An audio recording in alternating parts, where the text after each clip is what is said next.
parasite mga buddy na hexa. So ito yung isa. Yan, ribbon yan mga buddy. Yan, napaka solid ng ears. Okay.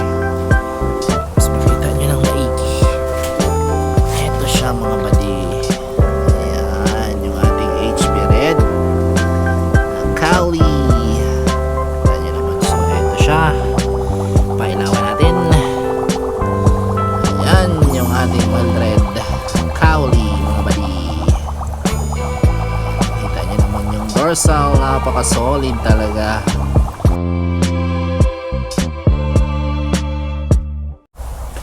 Yo, what's up mga buddy? Welcome back sa ating channel. So matagal-tagal tayong hindi nakapag-vlog. Saka dahilan ng na-hack yung aking email account. Email address, tapos doon naka-attach yung ating YouTube channel mga buddy.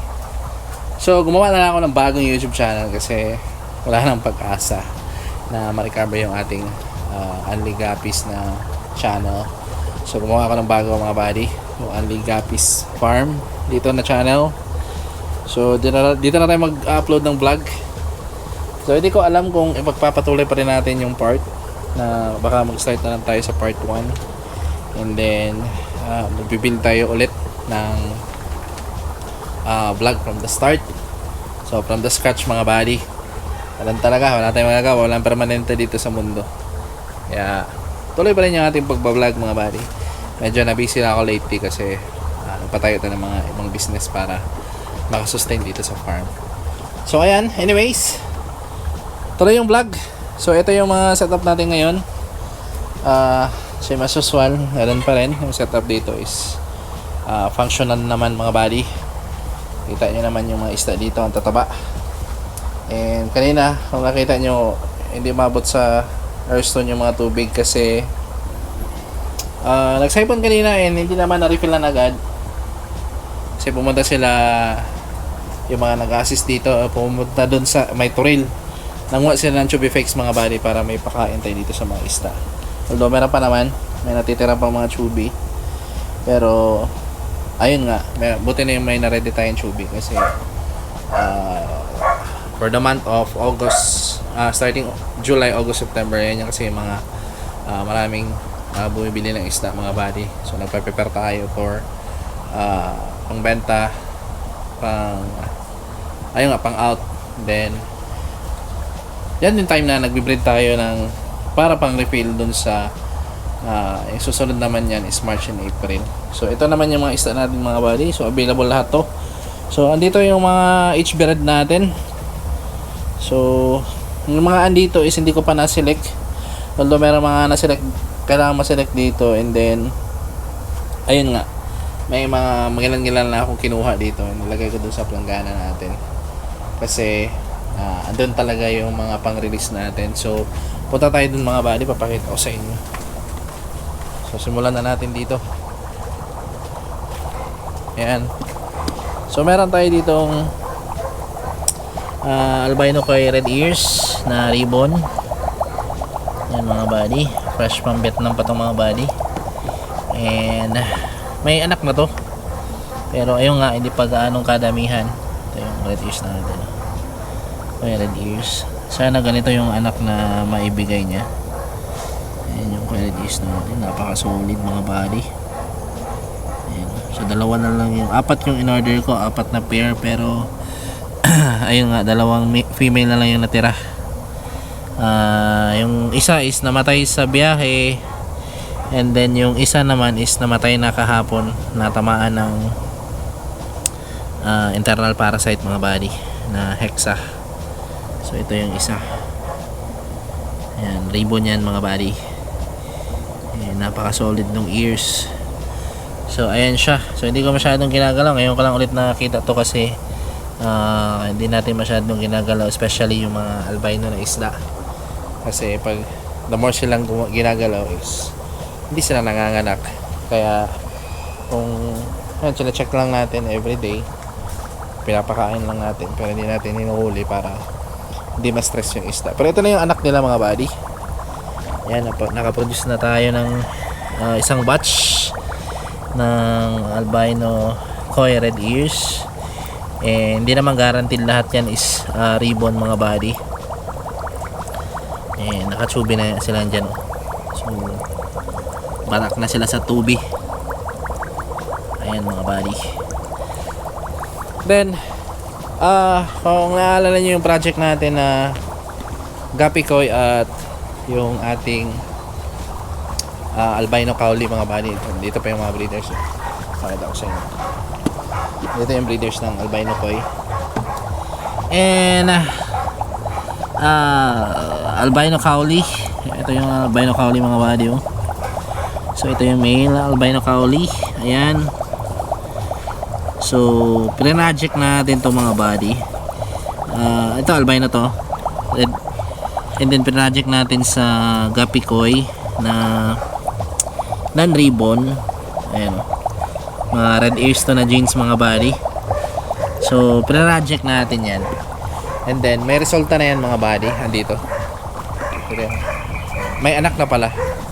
May napanak na ako. Dalawang batch ng anak ng mga buddy. Ito yung pinakaunang batch. Ito. Andito yung unang batch ng albino Guppy Koi natin na kinos sa cowlie. Na albino cowlie. Ayan siya. Ayan yung first batch.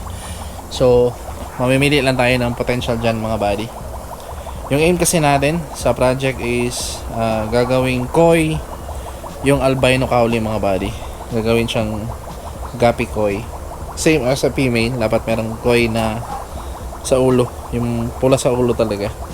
Yung female. Kasi yung albino cowlie mga buddy wala yung pula sa ulo. Gagawin natin koi. So ayan siya. And then ito na yung second batch.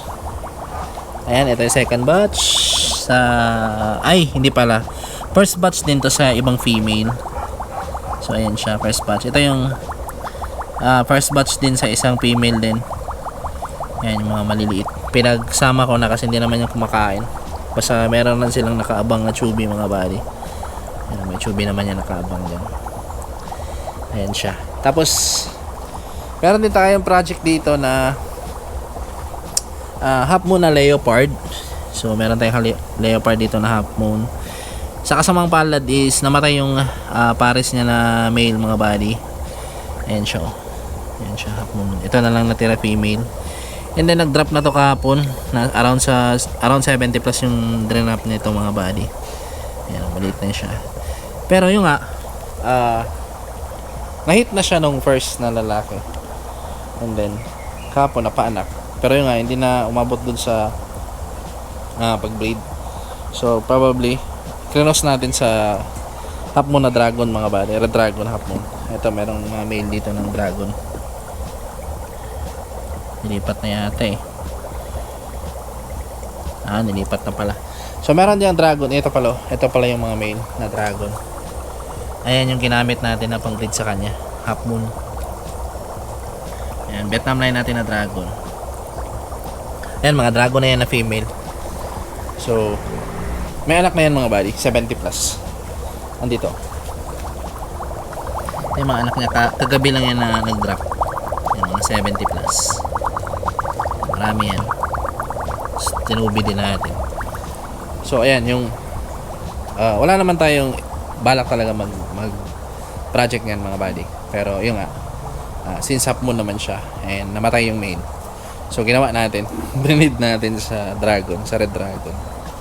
Kaya hindi natin alam kung ano yung resulta. Kasi wala naman tayong aim na sa pag-breed. Ang target lang natin dyan is mag-half moon siya para magamit natin sa show. So meron din pala tayong ibang half moon dito. Ito naman is magkaiba naman to. Ito naman yung albino naman na albino half moon dito mga buddy. Pero nakalimutan ko yung ID nito. Pero half moon din to na I think metal yata. Half metal na half moon. Yan siya. Medyo may kalakihan na din yung chan. Hindi ko alam saan yung pangpares. Ito pala yung dalawang female. So trio lang to siya mga buddy. Ito yung male napaka-pogi ng male mga buddy. Yan siya, albino talaga. Yan siya yung male. Ito yung isang female. So hindi ko rin na masyadong ginagalaw to ngayon lang. Kasi gusto ko ipakita sa inyo sa vlog. Meron tayong mga bagong strain dito sa farm. Ito, nag-reset tayo ng dragon. Ito, red dragon. Yan, mga selected na female na to nandito. Nag-reset tayo. Totally reset. Kasi back to zero tayo sa dragon natin. Kasi nung last time is nasira. Gawa nga nung nasobran sa pagbenta ng dragon.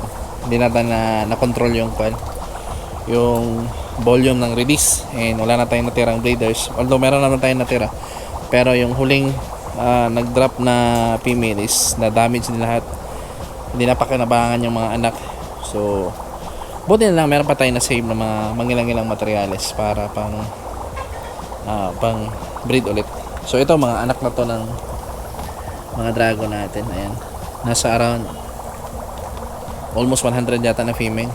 Yung nakuha lang namin is 20 plus. Ganun siya kahirap maghanap ng half moon talaga na female, mga buddy. So dito naman tayo sa ayan, mga HB red. Dito lahat is puro HB red and wild red, mga buddy, mostly. And ayan, dito yung anak ng ating kauli, HB red. Ayan naman, napaka-solid yan, mga buddy. Kahit maliliit pa. Ang bubus ko. Ito, may panibago tayong breeders dito ng HB red. Ayan siya. So pinapalaki lang natin para mag-intense yung kulay nila. Siyempre, boosted yan by to be fakes. Same as dito. Yan yung mga bago natin breeder pala. Dito pala siya. Ito, mga kauli talaga yung female nandito. Ayan, pahuli. Sample natin. Mga kauli na female. So, dito yung mga kauli na female na mga matataba talaga. So, meron tayong mga breeders dito. Ayan. And then, the rest ng planggana, mga buddy, papakita din natin. So, meron tayo dito. Dito tayo, meron tayong ito, mga anak to ng dragon, mga red dragon na anak.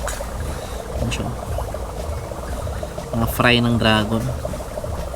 Hindi pa natin na-select kasi maliliit pa lang. Same as dito. Ayan, dragon din to. Hindi pa to na-select ng male tsaka female. Medyo may kalakihan na din. Dito din, same lang din. Dragon din to, mga buddy. And hindi masyado makita kasi dark. And andito naman is bala ko maglagay dyan ng planggana. Ayan, nalagyan na natin butas. Dyan, mga HB red dyan na pang release. So meron tayong mga pang release dito. Teka, huliin nga natin para makita nyo ng sa aquarium. Teka lang.